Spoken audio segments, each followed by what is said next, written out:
Perkenalannya bagaimana? Di sini. Gimana rasanya?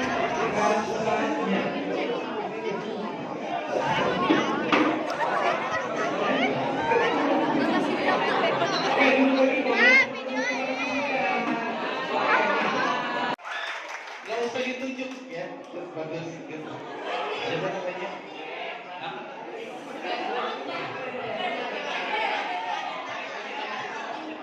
Nama saya Jakli. Julian sama? Jakli ya, Jeki, oke. Jeki sama Julian nanti akan memberikan apa namanya suatu perkenalan ya. Coba siapkan, seenggaknya ada beberapa kalimat yang bisa kalian siapkan untuk belajar supaya teman-temannya nggak public speaking ini. Julian, Jeki, oke, yes. Oke, kita lihat teman-teman.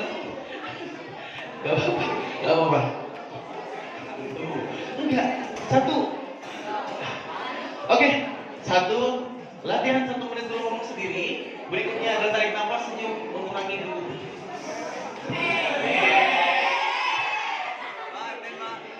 Oke, kita sedikit lagi ya. Jeki udah bisa ini memperkenalkan diri dengan bahasa yang agak panjang. Bagus. Siap. Iya.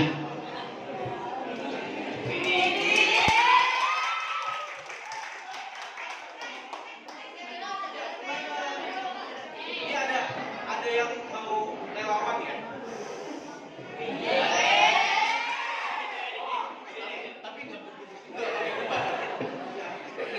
Jeki silakan.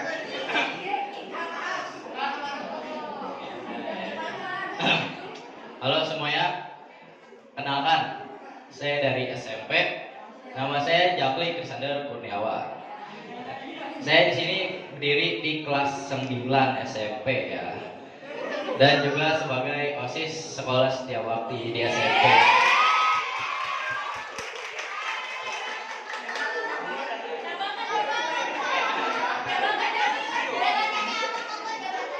Jabatan saya di sini di SMP Setiawakti sebagai informatika TK.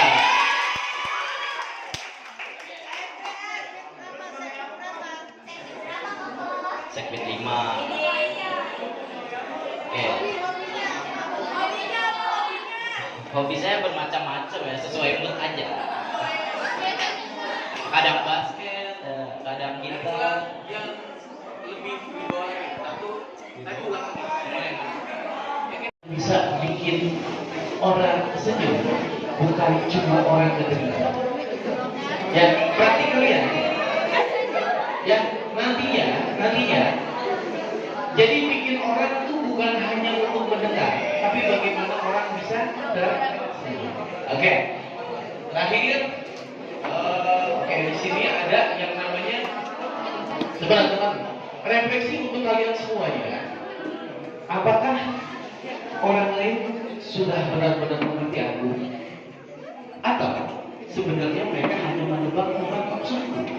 Udah gitu, saat aku bicara, lebih sering didengarkan atau lebih sering untuk diabaikan?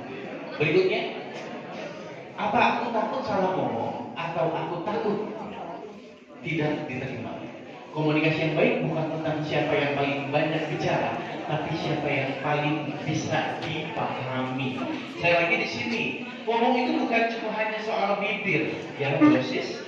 Ngomong itu seni, ada intonasinya, ada ekspresi, ada perasaan, kayak wifi. Kalau sinyalnya lemah, pesannya enggak sampai. Ya, jadi posisinya ilmu komunikasi ataupun ilmu yang namanya kita pelajari terkait dengan keseharian itu adalah komunikasi, itu harus sampai kepada si pendengarnya. Orang lain tidak bisa membaca isi kepalamu. Satu-satunya cara mereka mengenalmu adalah lewat cara kamu berbicara, maka bicaralah. Bukan untuk jadi yang paling lantang, tapi agar kamu tidak disalahpahami. Oke? mungkin di sini terima kasih, saya sudah Watiana, cukup itu aja. Ya semoga bisa makin banyak memberikan arti. Jadi sepenting apa public speaking ini penting untuk siswa-siswi di SMK ataupun SMP gitu. Oke, karena pertama ya komunikasi itu kan dilakukan ataupun keseharian kita melakukan namanya komunikasi, ataupun apakah SMK itu lebih baiknya berkomunikasi itu nantinya akan digunakan di saat kita berorganisasi ataupun di saat posisinya kita mau melamar bekerja. Biasanya di saat HRD kita kalahnya di situ. Kalau kita tidak bisa pintar berkomunikasi, kita tidak baik di situ. Makanya komunikasi itu untuk anak-anak kalangan sekarang itu penting sekali untuk yang namanya komunikasi. Ketika terjadinya komunikasi, interaksi, pertanyaan yang sensitif yang perlu dihindari oleh dua pihak apa ya? Ketika biasa kalau sama perempuan itu jangan, ya kita yang udah tahu ya, yang biasa kalau sama perempuan jangan bicara namanya umurnya berapa. Selain umur, selain umur kita begini, sebenarnya sudah bekerja atau belum itu sebenarnya tergantung dari pribadinya masing-masing untuk memberikan seperti apa jawabannya. Itu kita tidak boleh yang namanya tadi memaksakan kehendak seperti itu. Biasa kadang-kadang gini, kita untuk namanya bekerja ya, ataupun yang namanya how much your income ataupun berapa income-nya itu jangan dulu, Pak. Ya, termasuk agama sih sebenarnya bisa juga, jadi supaya kita tuh mengerti terkait dengan siapa kita bicara. Agama boleh kita bertanya, what is your religion, bisa kayak begitu ya, berapa maksudnya apa agama kamu ataupun kepercayaan Anda. Oh Islam, oh Kristen, kita bisa Pak, maaf izin. Jadi tahu-taunya kita bisa memframe bahwasanya kita harus berbicara seperti apa di depannya. Jadi supaya tidak ada yang namanya tadi rasis ataupun memperjelek agama orang lain kayak begitu. Itu boleh saja. Tadi Bapak menyebut 80% kegagalan komunikasi terletak pada cara salah paham. Nah, dalam bidang pendidikan apa yang Bapak kritisi? Gini Pak, terkadang dosen itu menganggap bahwasanya mahasiswa itu hanya sebagai seorang yang harus dididik aja, tidak. Itu ya, makanya jadi kebanyakan kesalahpahaman itu di situ. Jadi bukan semerta-merta bahwasanya mahasiswa itu adalah orang yang memang harusnya patutnya kita kenal lebih jauh lagi.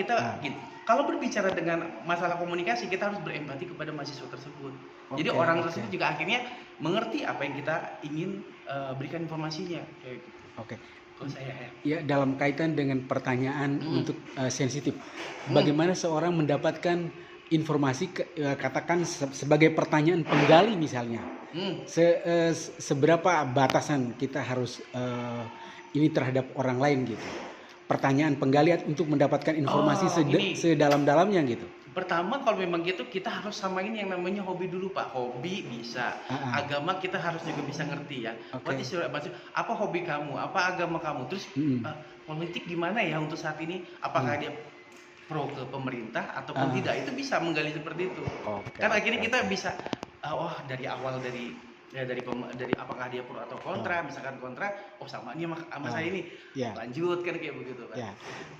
Pak Suradi, terakhir seberapa pressure atau saya ingin pernyataan Bapak untuk menegaskan bahwa betapa penting public speaking. Public speaking ataupun communication skill dalam hari ini penting sekali karena tadi balik lagi saya memberikan informasi terkait dengan siswa-siswa di sini. Komunikasi itu adalah memang landasan awal. Kita untuk berhubungan ataupun kita untuk berinteraksi. Awalnya kita baik, semoga nanti berikutnya dengan komunikasi yang baik kita bisa menjadi hubungan yang baik pula ke depannya. Baik.